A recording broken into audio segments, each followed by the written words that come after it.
Okay, so this is a collection of autobiographical letters called In My Full Bloom. I have to own my past if I want a future. While I can never send these letters, they have to be written. I've lost touch with these people, intentionally, but that hasn't done anything to change the marks they've left on me. Dear Matt, when we were in high school, it took me an entire year to work up the courage to sit next to you on the bus, even though we went to primary school together. Taking my seat, I still struggled to speak. Petrified I'd say something to confirm your suspicions that, yes, I was an idiot. Yet, you gave me your email address, and we talked online, except it felt like talking to someone else. We only talked about love, and we write scenarios together, a sentence at a time. I told you how we'd hold hands. You told me how you'd take my virginity in the bushes of the park between our houses. I told myself it was that whole year you had on me coming into play. I just wasn't ready yet. Not like you. I went to school camp for 5 weeks, and when I came back, you wouldn't speak to me. I'd done something wrong. I was sure of it. I hadn't been forward enough. I was 18 when I thought I was ready. Dear Peter, we met at the dog park, and we talk until dark. Sometimes alone, sometimes not. You flirted with me. One day, you even invited me home to watch a movie. I didn't know how to read the signs. Sure enough, there was a movie, but you were too busy fingering me to notice that it ended. And me, I was busy texting obvious lies to my mother as to why I wasn't home. I should have ended it then. The only reason I washed your ugly new tattoo, acted like it was cool you'd seen Nickelback,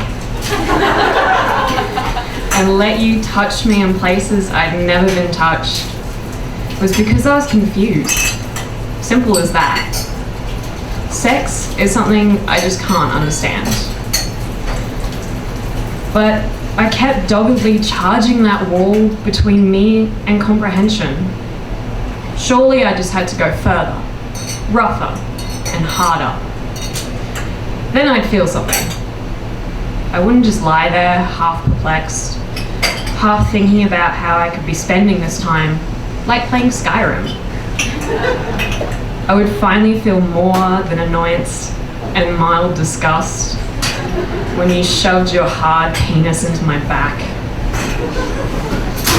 I thought losing my virginity was the answer. You never told me I was pretty, I was funny, or that you even loved me.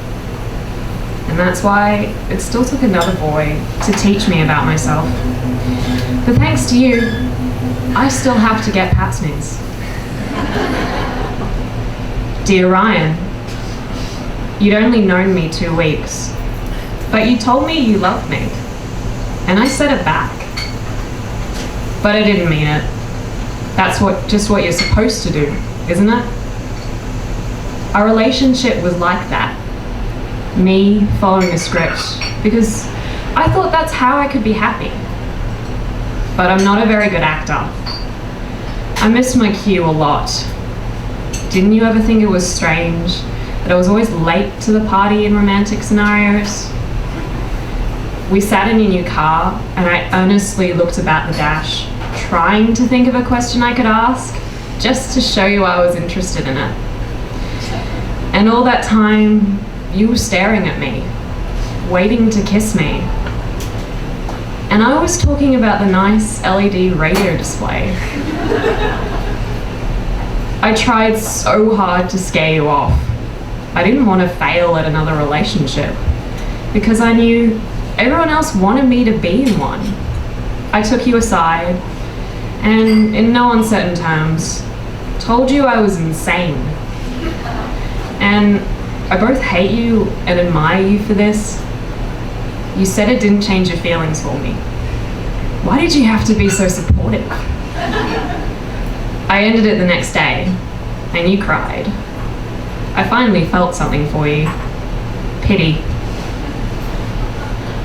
Matt, Peter, Ryan, all of you were lessons for me. Horrible, hard, and unwanted lessons. But the big ones usually are. And what did I learn? That asexuality isn't just for plants. It's time the rest of the world realized that.